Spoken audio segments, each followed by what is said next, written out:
Si hubiera que sintetizar toda la historia del repertorio lírico, toda la historia de la ópera en 12 títulos, Lulú, cronológicamente hablando, sería el 11º. El 12º, el último, por ahora, sería San Francisco de Asís, de Olivier Messiaen. Lulú es musicalmente el perfecto equivalente operístico de un movimiento artístico fundado hacia el año 26-27 en Alemania, que se llamó la Neue Sachlichkeit, la nueva objetividad. Era un movimiento auspiciado por Otto Dix, por George Grotz, en el que luego estuvieron también otros pintores muy importantes, como Karl Hubuch, como Christian Schad, Rudolf Liesinger, Georg Scholz, y también, y esta es la primera vez en la historia del arte que eso sucede, un grupo de fotógrafos. Lo que trataban era de superar el subjetivismo propio de la estética expresionista de la década anterior en aras de conseguir un resultado, digamos, más cercano a la realidad, implicando menos la deformación característicamente expresionista, pero eso, con un realismo absolutamente fotográfico en el caso de algunos de ellos, pero eso sí, conservando la dureza, la violencia de los referentes, el asesinato, el crimen, la sexualidad, la mutilación, los aspectos escabrosos de la sexualidad, por ejemplo, las mujeres, el amor entre mujeres, todas estas cosas aparecen en la pintura de estos artistas y es la primera vez que eso sucede en la pintura europea. Unos pintores profundamente escandalosos, de acuerdo con el sentir de la época, que por supuesto pasaron a incrementar la nómina del así llamado arte degenerado, así llamado por Goebbels, el ministro de Cultura del Tercer Reich. Esa exactitud fotográfica y esa preocupación por los objetos de la realidad industrial, de la realidad cotidiana, de la moderna ciudad, es un elemento que les conecta lejanamente con la estética surrealista y que ha dejado también su impronta de alguna manera en la ópera que inaugura este año la temporada del Teatro Real. La obra máxima de este movimiento de la Neue Sachlichkeit fue Metrópolis, un gran tríptico pintado por Otto Dix en 1927, cuyo gran panel central es un baile en un salón de moda con una orquesta de jazz, y en los paneles laterales lo que se ve es un soldado mutilado de la Primera Guerra Mundial y unas prostitutas callejeras en el estado de máxima decrepitud física que se puede imaginar, formando un contraste violentísimo, casi inasumible, con ese panel central que está lleno de, bueno, pues eso que hoy se denomina glamour.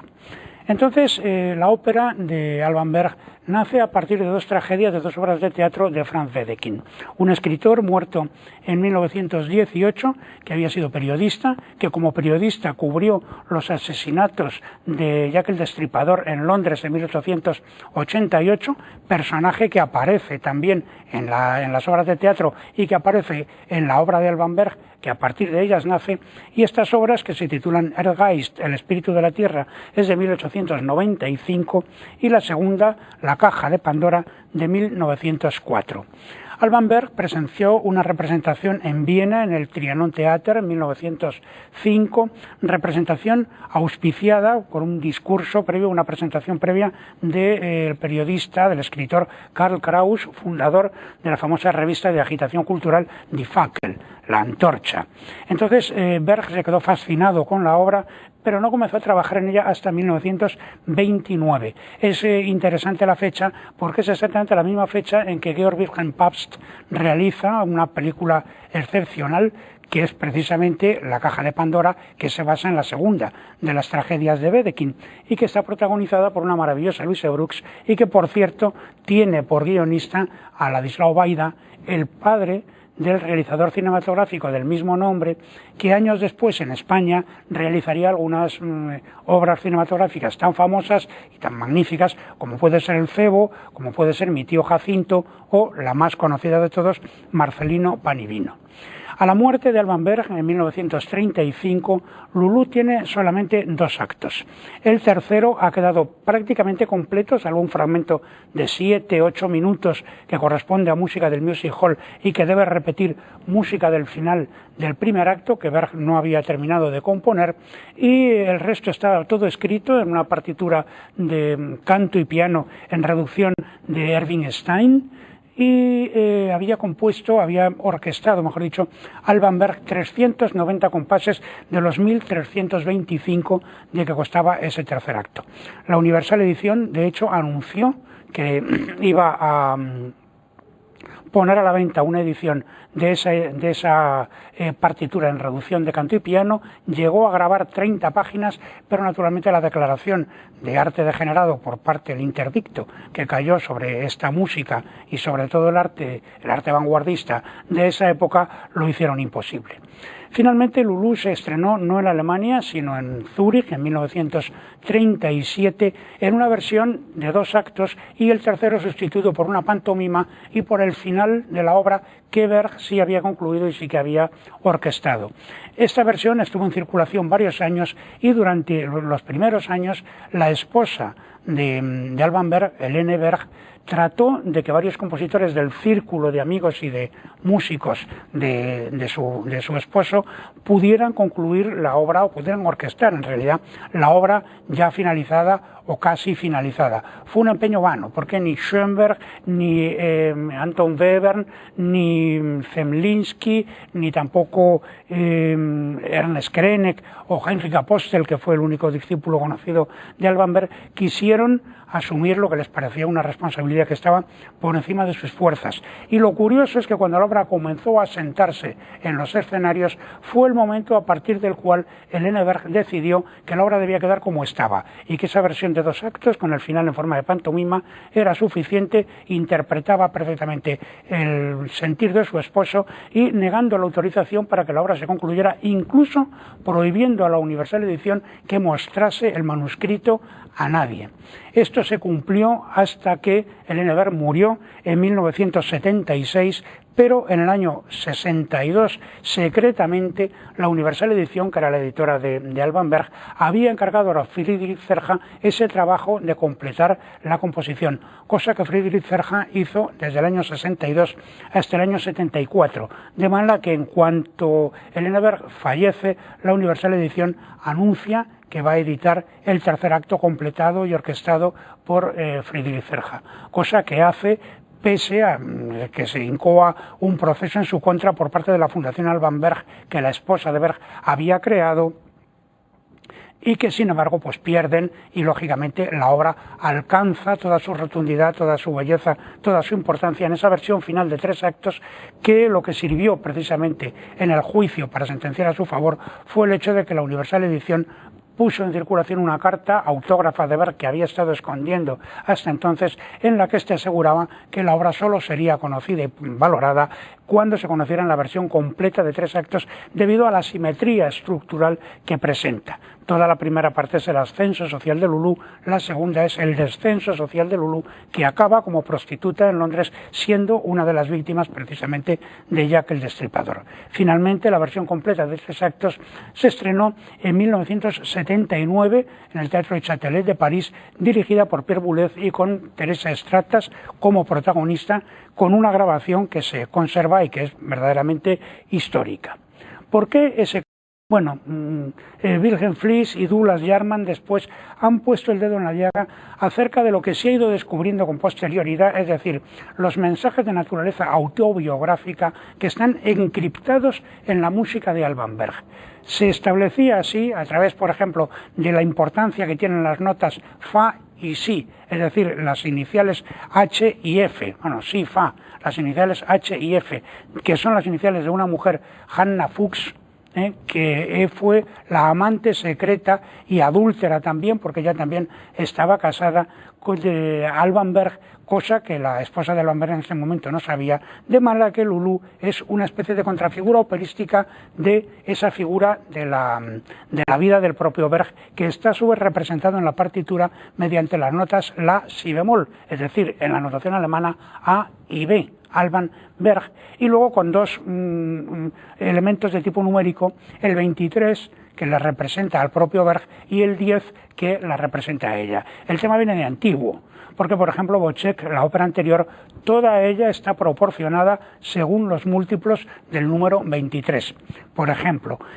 Incluso el personaje de Alva, que será el último amante de Lulú, el hijo del Dr. Shen, Alva y Alban, el nombre se parece mucho, pero cuando Alva en el segundo acto dice acerca de ella podría escribirse una ópera interesante, suenan en la orquesta los dos acordes iniciales de Wozzeck. Es un poco una rúbrica con la que el compositor se identifica con ese personaje al que él ha convertido en músico cuando en el original de Wedekind es en realidad un escritor. Entonces, todos esos elementos autobiográficos y muchos más, hay muchos escritos sobre este tema, es evidente que ayudaron a que la opinión de Helene Berg acabara siendo cada vez más negativa hacia la posibilidad de completar la obra. Era una manera de librarse de una peligrosa y temida rival. Esa rival, esa Hannah Fuchs, que es la contrafigura de la propia Lulú, representaba en definitiva, según Berg, ese instinto, ese espíritu de la tierra, el instinto, la pulsión sexual en primera instancia, con toda su capacidad destructiva, toda su capacidad antisocial, toda su capacidad anticonvencional. Pensemos que Berg, cuando ve la obra, la ve en 1905 en una versión que se hace en una versión teatral, como hemos dicho antes, y que justamente 5 años antes, Freud, en 1900, en el último año del siglo XIX, ha publicado La interpretación de los sueños, que es, vamos, un libro verdaderamente escandaloso que conmueve a toda la buena sociedad vienesa. Es una sociedad tremendamente represiva en la que es algo absolutamente inasumible que una mujer pueda manifestar el deseo sexual. Es algo totalmente censurado y que naturalmente está en contra de toda la convención social del momento. Freud pone de manifiesto que es precisamente esa pulsión lo que guía secretamente nuestros deseos, y esto es algo que resulta inasumible para la sociedad de la época e incluso sigue resultando subversiva para la de hoy. No hay que ver más que la mala fama de la que Freud injustamente goza hoy entre ciertos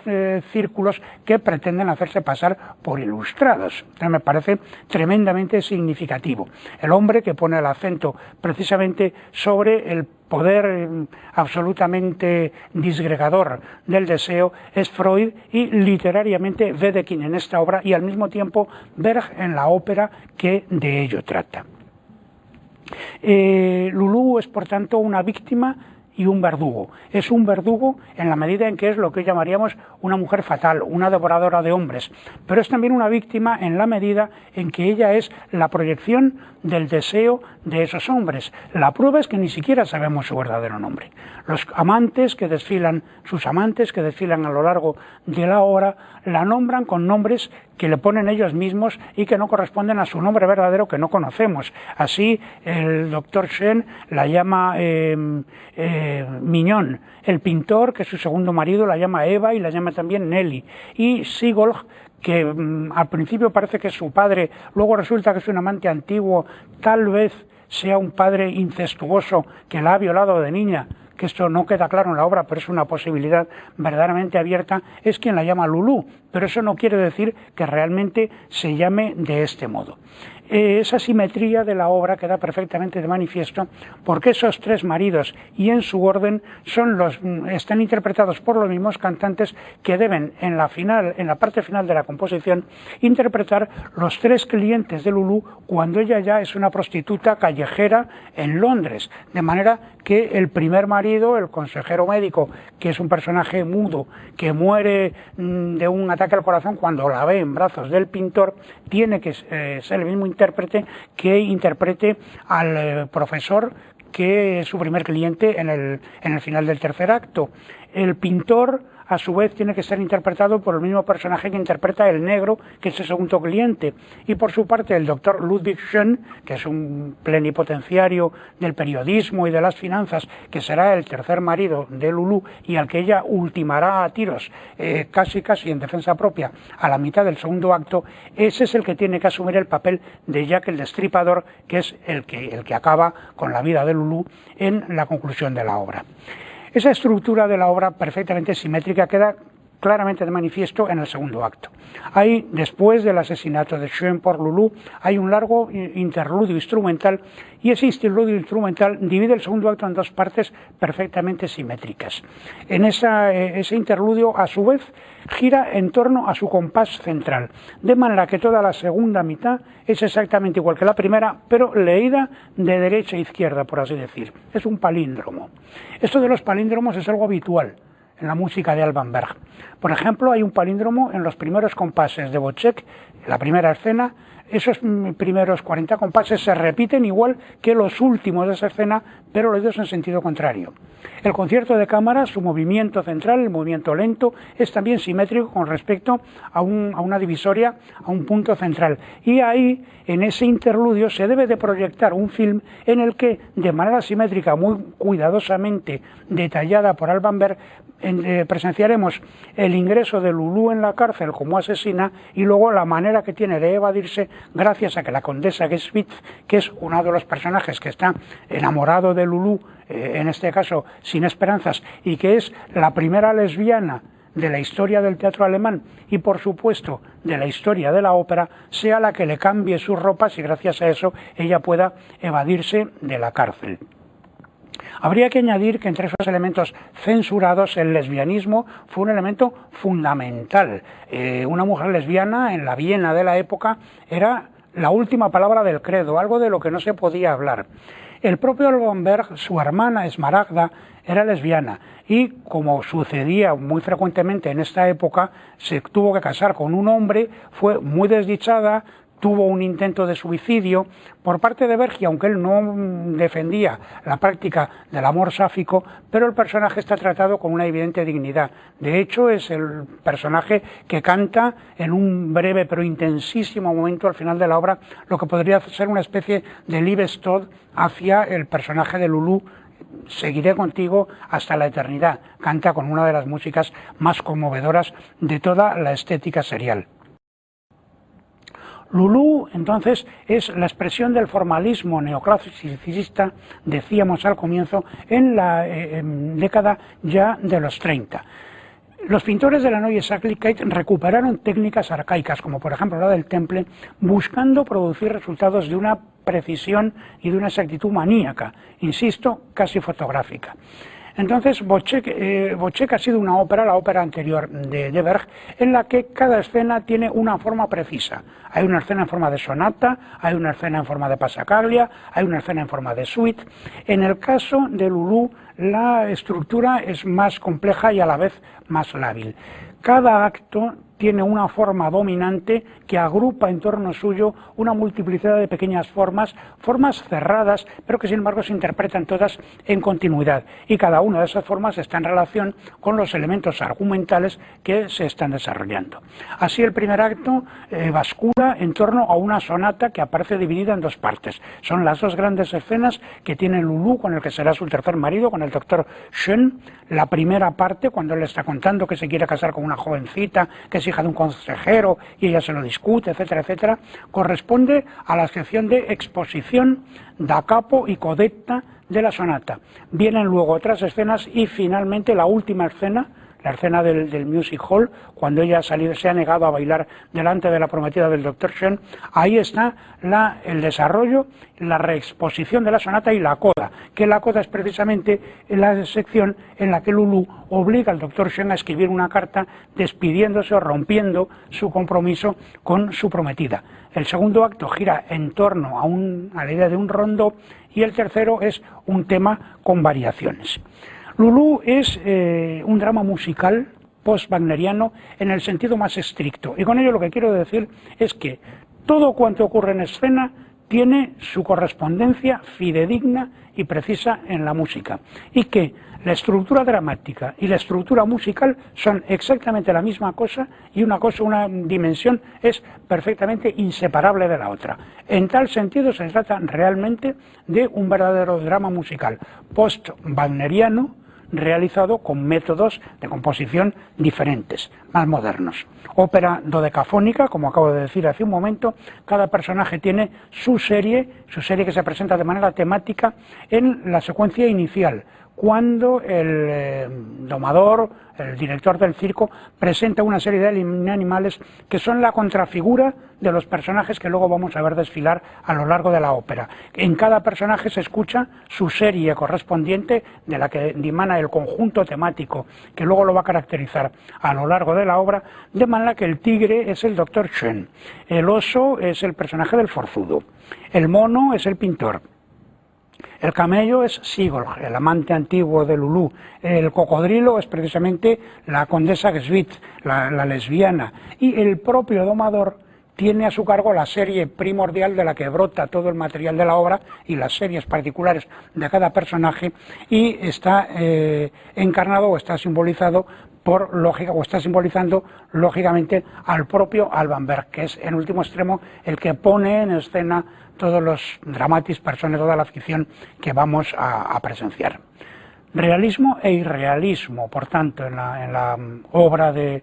cumbre de Alban Berg. Realismo porque se habla de circunstancias de la vida cotidiana, porque se muestran escenarios conocidos, Londres, París, Berlín, pero irrealismo en el sentido de que la entrada de ciertos personajes, como puede ser la Gsvit, el estudiante de bachillerato, el propio Sigurd, el personaje del forzudo, etcétera, se produce de una manera que diríamos azarosa o llevada por las necesidades del propio dramaturgo, pero no por una lógica argumental estricta. Y sin embargo, el realismo con que esta materia está tratada dentro de una situación que es en sí ilógica, le da a la obra una cierta dimensión surreal que la conecta con esa especie de surrealismo ignuce de la propia noise lírica y de la que hablábamos rápidamente al comienzo. Ópera dodecafónica, acabo de decir, pero en la que hay un tratamiento del canto muy diversificado. Hay canto recitado, Sprachegesang, hay canto hablado rítmicamente, hay palabra hablada, hay canto semientonado, pero también hay canto y mucho canto, y canto ligado sobre todo al personaje de Lulú y al personaje de Alba, pero sobre todo al personaje de Lulú, que es, y hay que escucharlo como lo que es, un personaje rigurosamente belcantista. Un personaje que está a medio camino, o que recoge, por mejor decir, la herencia de dos de los grandes prototipos de sopranos lírica con graves, pero al mismo tiempo con coloraturas, etcétera, que son la Manon de Massenet y la Reina de la Noche mozartiana. La música de Lulú, bien, puede que sea dodecafónica, vamos, es dodecafónica, pero no hay que preocuparse en absoluto de semejantes aspectos técnicos. Es una música en la que, como en el expresionismo, es perfectamente discernible elementos de la música de la realidad. El jazz, la música de circo, hay un foxtrot, hay un ragtime, hay un vals. Toda esta música aparece más o menos deformada al estilo expresionista, pero es perfectamente reconocible. En suma, hay que escucharla exactamente con los mismos oídos que escucharíamos la música de Gustav Mahler. Lulú es, podríamos decir, la ópera que Gustav Mahler no llegó a escribir.